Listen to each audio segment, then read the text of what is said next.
À l'heure actuelle, les liens entre Paris et Pékin vacillent dangereusement, comme suspendus au-dessus du vide. Sur l'échiquier mondial, l'exécutif français voit son autorité s'évaporer jour après jour. Sa parole ne pèse plus grand-chose et, à l'étranger, on l'écoute à peine. Puis survient un événement imprévisible, un coup de théâtre qui saisit toute la classe politique française et la laisse en état d'alerte maximale. Le RN, avec Marine Le Pen en tête, devient un phénomène viral en Chine. Ce qui se passe maintenant change tout. Restez jusqu'à la fin. Tout a commencé avec une vidéo qui circule en ce moment en Chine et qui a déjà des centaines de milliers de vues. Les Chinois ont monté 2 clips côte à côte. À gauche, Macron pendant la campagne avec le doigt levé. À droite, Macron après l'élection. Les Chinois ont ajouté des sous-titres et écrit en dessous « Président français avant l'élection, président français après l'élection ». En dessous, des milliers de commentaires, et ils sont impitoyables. « Celui-là ment pire que nos propres politiciens.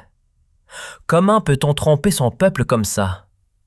Pas étonnant que la France aille à la dérive. » Regardez le clip. À l'heure actuelle, les liens entre Paris et Pékin vacillent dangereusement, comme suspendus au-dessus du vide. Sur l'échiquier mondial, l'exécutif français voit son autorité s'évaporer jour après jour. Sa parole ne pèse plus grand-chose et, à l'étranger, on l'écoute à peine. Puis survient un événement imprévisible, un coup de théâtre qui saisit toute la classe politique française et la laisse en état d'alerte maximale. Le RN, avec Marine Le Pen en tête, devient un phénomène viral en Chine. Ce qui se passe maintenant change tout. Restez jusqu'à la fin. Tout a commencé avec une vidéo qui circule en ce moment en Chine et qui a déjà des centaines de milliers de vues. Les Chinois ont monté 2 clips côte à côte. À gauche, Macron pendant la campagne avec le doigt levé. À droite, Macron après l'élection. Les Chinois ont ajouté des sous-titres et écrit en dessous « Président français avant l'élection, président français après l'élection ». En dessous, des milliers de commentaires, et ils sont impitoyables. « Celui-là ment pire que nos propres politiciens. Comment peut-on tromper son peuple comme ça? Pas étonnant que la France aille à la dérive. » Regardez le clip. D'abord, si je suis élu président de la République française, dès le premier jour de mon mandat, j'instruirai le ministère de l'Intérieur, par la compétence directive du président, de contrôler en permanence les frontières françaises avec tous nos voisins et de repousser sans exception toutes les tentatives d'entrée illégales. Il y aura une interdiction d'entrée de fait en République française pour tous ceux qui ne disposent pas de documents d'entrée valides ou qui ne bénéficient pas de la libre circulation européenne.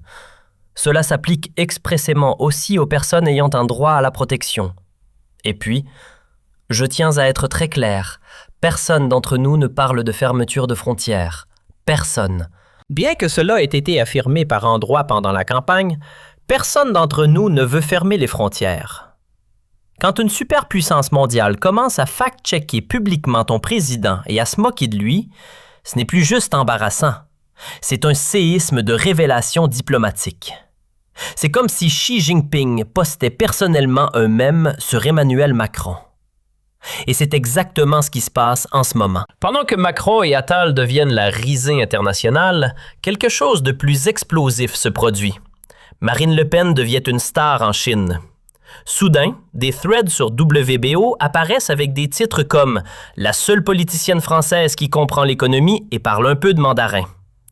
Les gens partagent d'anciennes interviews d'elle sur ses positions internationales, quand elle a défendu des relations pragmatiques avec la Chine. Elle est partagée, likée, commentée. Je la prendrai comme présidente française. Enfin, quelqu'un avec qui on peut discuter sérieusement. Le Pen comprend le business. Macron ne comprend que les leçons de morale. L'absurde, c'est que les relations extérieures du RN sont si réussies et si bien construites qu'on les accuse maintenant sérieusement de travailler pour des services secrets étrangers, chinois ou russes. Pas parce qu'il y a des preuves, mais parce que l'establishment ne peut pas concevoir qu'un parti d'opposition français soit plus respecté internationalement que le gouvernement. Pendant que Catherine Colonna ou un autre essaie d'enseigner la démocratie à la Chine, ils humilient la France sur la scène mondiale. Et pour Le Drian ou d'autres, on ne les conduit même plus avec un convoi officiel chez le président chinois. On les met comme des écoliers dans un minibus. C'est le statut que l'UE a maintenant à Pékin. irrelevant et agaçant. Et malgré ces humiliations ouvertes, ils n'ont même pas le courage de dire quelque chose. Quand il s'assoit à côté de Xi Jinping, il reste silencieux, embarrassé. Pas de contradiction, pas de position claire, pas de fierté nationale. Ils se laissent traiter comme des subordonnés et font comme si tout allait bien. C'est précisément pour ça qu'on essaie maintenant de censurer le RN et de le présenter comme dangereux. Car le RN a des relations fonctionnelles avec tous les acteurs importants: Russie, Chine, Hongrie, Slovaquie, Pays-Bas, Italie. Partout, on le prend au sérieux. Partout, on discute avec lui d'égal à égal. Où le RN apparaît, la France est à nouveau respectée. Où le régime Macron apparaît, on se détourne.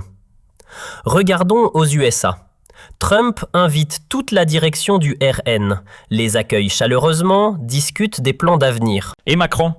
Il est assis quelque part dans un coin de la salle, sans influence, sans importance, comme un invité toléré que personne ne veut vraiment. Le rapport de force international se déplace et la France ne retrouvera du poids que quand des représentants du RN seront à la table des négociations. Ce n'est pas un hasard, les amis. Les Chinois sont des réalistes impitoyables. Ils ne perdent pas de temps avec ce qu'ils considèrent comme faible. Ils regardent précisément qui sera au pouvoir dans 5 ans et entourent déjà le carré d'un cercle rouge. Ils savent dans le détail comment nous avons performé aux élections municipales, que nous avons des maires en France, que les sondages montent. Ils lisent le Palatino, ils lisent la politique française comme un rapport boursier. Et en ce moment, le RN est en strong buy. Et pendant que tout le monde ici hurle hystériquement « Extrême droite !» à Pékin, des gens s'assoient à table et se disent « Avec qui pourrons-nous signer des contrats raisonnables dans 4 ans? Avec quelqu'un qui rompt ses propres promesses électorales et chasse les entreprises françaises du marché chinois? Ou avec quelqu'un qui a défendu des liens pragmatiques avec la Chine, qui comprend la culture et qui répond au téléphone quand on appelle? » La réponse est évidente. Regardez ce que Jordan Bardella du RN vient de dire. Cet homme a mis le doigt dessus. La Chine vient d'adopter son nouveau plan quinquennal. Savez-vous ce qu'il y a dedans? Les voitures électriques. Objectif atteint. Maintenant, c'est l'IA, l'informatique quantique, la robotique, les nouveaux matériaux. Ils investissent des milliards de manière ciblée dans les technologies de demain. Dans 5 ans, ils ne nous dépasseront pas seulement dans ces domaines. Ils nous laisseront sur place pendant que nous discutons encore ici pour savoir si nous pouvons avoir des centrales nucléaires et pendant que la Chine avance stratégiquement et consolide sa position mondiale. Que fait la France? Nous brûlons des milliards pour des parcs éoliens que personne ne veut, pour des obligations de chauffage et des monstres bureaucratiques que personne ne comprend. Et nous envoyons des ministres au sommet du G20 qui ont l'air d'être sortis du lit. En même temps, Emmanuel Macron distribue généreusement des avertissements à Renault, Airbus, LVMH, surtout pas trop proches de la Chine, pendant que ces mêmes entreprises construisent leurs usines les plus modernes simplement parce qu'en France, elles feraient faillite. Sinon, à Pékin, on hurle de rire. Les Chinois ont compris le jeu depuis longtemps. Ils voient un président qui croit pouvoir prêcher la morale au monde entier pendant que l'industrie s'effondre chez lui. Ils voient un gouvernement qui sacrifie les intérêts français juste pour se faire bien voir à Washington. Et ils voient une opposition qui rétablit enfin des relations normales et fonctionnelles. Pas parce qu'ils seraient des agents secrets comme le JT veut vous le faire croire, mais parce qu'ils décrochent simplement le téléphone quand Pékin appelle. Marine Le Pen a défendu des positions pragmatiques sur la Chine. Elle connaît la culture, la mentalité, le monde des affaires. Imaginez comment ça paraît du point de vue chinois, comparé à un Emmanuel Macron qui n'a jamais fait plus qu'un voyage officiel en Asie et qui croit pouvoir éduquer une superpuissance avec le doigt levé. C'est comme jouer aux échecs contre Magnus Carlsen avec un enfant de maternelle. Et c'est précisément pour ça que quelque chose d'historique se passe en ce moment. La Chine, l'une des nations les plus puissantes du monde, ne prend plus au sérieux le gouvernement français en place. Mais l'opposition française, elle, la prend très au sérieux. Ça en dit plus sur l'état de ce gouvernement que 1000 sondages. Que l'on trouve la Chine sympathique ou non, là-bas, on travaille sans blabla, sans leçon de morale et sans jeu politique. La Chine pense en décennies, construit